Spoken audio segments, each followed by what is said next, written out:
Hi, I am Dr. Vijayashree, General Physician and Diabetologist. Welcome back to my channel Vitality Vlogs. ఈ రోజు మనము national cancer awareness day జరుపుకుంటున్నాము. ముందుగా cancer అంటే ఏంటో తెలుసుకుందాము. క్యాన్సర్ అనేది third leading cause of death in India. అది ఒక పబ్లిక్ హెల్త్ ప్రాబ్లము. క్యాన్సర్ ఎటువంటి వాళ్ళలో ఎక్కువగా వస్తుంది, అసలు క్యాన్సర్ వల్ల ఎంతమంది బాధపడుతున్నారు, ఇటువంటివి తెలుసుకుందాము. మన ఇండియాలో 27 లక్షల మంది ప్రెజెంట్ క్యాన్సర్ బారిన పడిన వాళ్ళు ఉన్నారు. కొత్తగా ప్రతి సంవత్సరము 14 లక్షల నుంచి 15 లక్షల మందికి ఏదో ఒక క్యాన్సర్ వ్యాధి అనేది సోకుతుంది. అసలు క్యాన్సర్ అనేది ఆడవాళ్ళల్లో వస్తుందా, మగవాళ్ళల్లో వస్తుందా, ఇద్దరికీ వస్తుందా అనేది తెలుసుకుందాము. ICMR గైడ్లైన్స్ ప్రకారము, న్యూ రీసెర్చ్ ప్రకారము ప్రతి 9 మంది ఆడవాళ్ళలో ఒకళ్ళకి, ప్రతి 8 మంది మగవాళ్ళలో ఒకళ్ళకి క్యాన్సర్ అనేది వాళ్ళ లైఫ్ టైంలో ఏదో ఒకసారి వస్తుంది. అండ్ అది ఎవరిలో వస్తుంది, దాన్ని రిస్క్ ఫ్యాక్టర్స్ అంటాము. మెయిన్గా ఎవరికి ఎక్కువ వచ్చే అవకాశం ఉంది అలాంటివన్నీ మనం మాట్లాడుకుందాము. రిస్క్ ఫ్యాక్టర్స్ అంటే ఎవరికి ఎక్కువగా, అంటే ఎక్కువ ఛాన్సెస్ అనేవి ఎవరికి ఎక్కువ ఉంటాయి అనేది. మెయిన్గా life style behavioural disorders, life style behavioural problems ఉన్న వాళ్ళకి వస్తాయి. స్మోకింగ్ అలవాటు ఉన్న వాళ్ళకి, ఆల్కహాల్ అలవాటు ఉన్న వాళ్ళకి, హై ఒబేసిటీ ఉన్నవాళ్ళు, హై ఫ్యాట్ ఫుడ్ కంటెంట్ తీసుకునేవాళ్ళు, అన్హెల్దీ డైట్ అంటే లో ఫ్రూట్స్, లో వెజిటబుల్ ఇంటేక్ ఉన్న వాళ్ళకి, లో ఫైబర్ ఇంటేక్ ఉన్న వాళ్ళకి, ఇటువంటి వాళ్ళకి వచ్చే అవకాశం ఉంటుంది. ఫిజికల్ యాక్టివిటీ అసలు లేని వాళ్ళకి. మనకి WHO ప్రకారము ఇటువంటి డిసీజెస్ని, డయాబెటీస్ని, హైపర్ టెన్షన్ని, క్యాన్సర్ని ఇవన్నీ రాకుండా చేయడానికి WHO ప్రతి వారము 150 నిమిషాల పాటు ఒక మనిషి ఎక్సర్సైజ్ అనేది చేయాలి అని ఒక గైడ్లైన్స్ మనకి ఇచ్చింది. 150 minutes per వీక్ ఎక్సర్సైజ్ చేస్తే ఖచ్చితంగా NCD డిసీజెస్ని, ఇటువంటి డిసీజెస్ని రాకుండా మనం ప్రివెంట్ చేయగలము అని చెప్పి మనకి కొన్ని గైడ్లైన్స్ ఉన్నాయి. అండ్ నెక్స్ట్ క్యాన్సర్ యొక్క వార్నింగ్ సైన్స్ తెలుసుకుందాము. వార్నింగ్ సైన్స్ అంటే ఏంటి, ఎటువంటి సిమ్టమ్స్ వచ్చే అవకాశం ఉంటుంది, ఆర్ మనం ముందుగా ఎటువంటి సిమ్టమ్స్ని చూసినప్పుడు గ్రహించగలము అనేది. ఎప్పుడైనా కూడా ఇప్పుడు నేను చెప్పే సిమ్టమ్స్లో 2 వారాల కంటే ఎక్కువగా మీలో కనుక కనిపిస్తే, ఆర్ మీకు తెలిసిన వాళ్ళలో కనుక కనిపిస్తే డాక్టర్ని ఖచ్చితంగా సంప్రదించండి.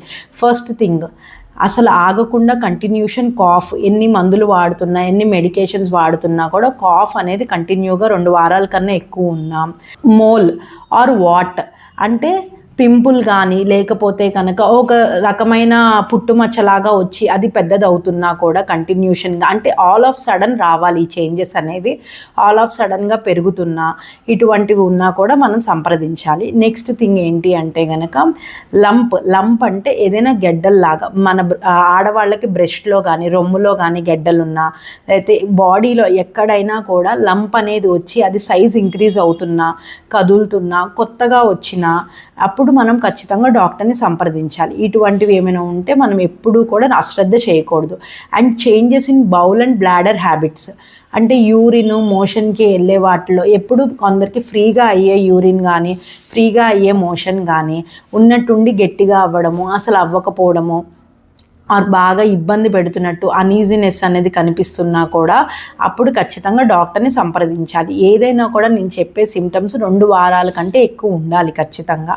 అప్పుడే ఇబ్బంది అనేది మనము డాక్టర్ దగ్గరికి తీసుకెళ్ళేంత ఉంటుందన్నమాట. నెక్స్ట్, ఆడవాళ్ళల్లోనూ మగవాళ్ళల్లోనూ ఎటువంటి క్యాన్సర్స్ ఎక్కువగా వస్తాయని తెలుసుకుందాము. మెయిన్గా టాప్ 3 క్యాన్సర్స్ కోసం మాట్లాడుకుందాము. మగవాళ్ళల్లో top 3 cancers, first cancer lung cancer. ఎందుకంటే చాలామందిలో మనము స్మోకింగ్, ఆల్కహాల్ అలవాట్లు అనేవి చూస్తూ ఉంటాము. సెకండ్ క్యాన్సర్ థ్రోట్ క్యాన్సర్, గొంతు క్యాన్సర్ చూసే అవకాశం ఉంటుంది. థర్డ్ ప్రోస్టేట్ క్యాన్సర్ని మనం మగవాళ్ళలో చూస్తాము. అదే ఆడవాళ్ళలో టాప్ 3 క్యాన్సర్స్లో బ్రెస్ట్ క్యాన్సర్, తర్వాత సర్వైకల్ క్యాన్సర్ అంటే గర్భసంచి ముఖద్వార క్యాన్సర్, మూడోది ఓవరీ క్యాన్సర్ అంటే ఓవేరియన్ క్యాన్సర్, అండాశయం క్యాన్సర్. ఇవి మనం కామన్గా చూస్తున్నాం ఈ రోజుల్లో. ఎందుకు అంటే మెయిన్గా ఆడవాళ్ళలో PCOS ప్రాబ్లమ్స్ ఆర్ ఇంకా ఇన్ఫర్టిలిటీ ఇష్యూస్ ఎక్కువ అవ్వడం వల్ల కూడా, ఇర్రెగ్యులర్ మెన్సెస్ ఎక్కువ అవ్వడము, ఇటువంటి రావడం వల్ల హార్మోనల్ పిల్స్ అనేవి తీసుకోవడము చాలా ఎక్కువగా అవుతుంది.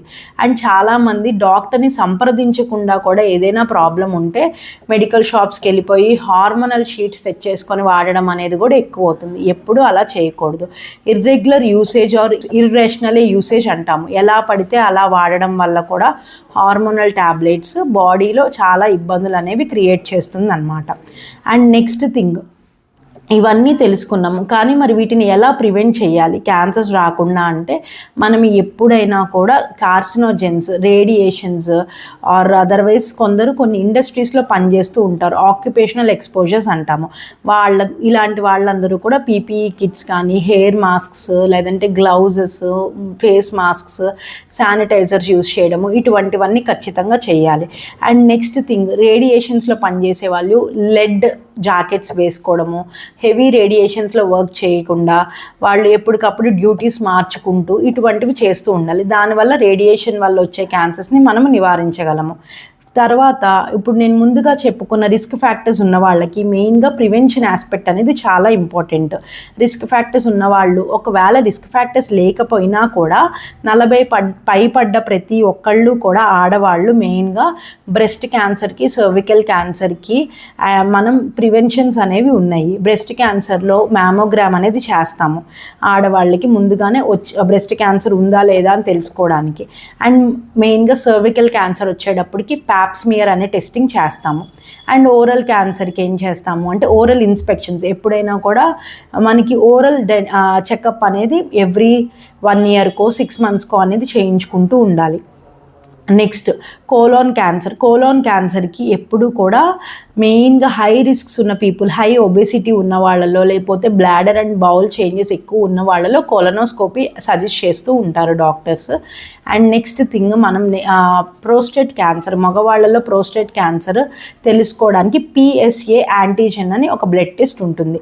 సో మీ ఇయర్లీ చెకప్స్లోనో లేకపోతే రొటీన్ చెకప్స్లోనో మనము పిఎస్ఏ యాంటీజెన్ అనే టెస్ట్ని యాడ్ చేసుకుంటే అప్పుడు ప్రోస్టేట్ క్యాన్సర్కి ముందుగానే మనం కనుక్కునే అవకాశం అనేది ఉంటుందన్నమాట.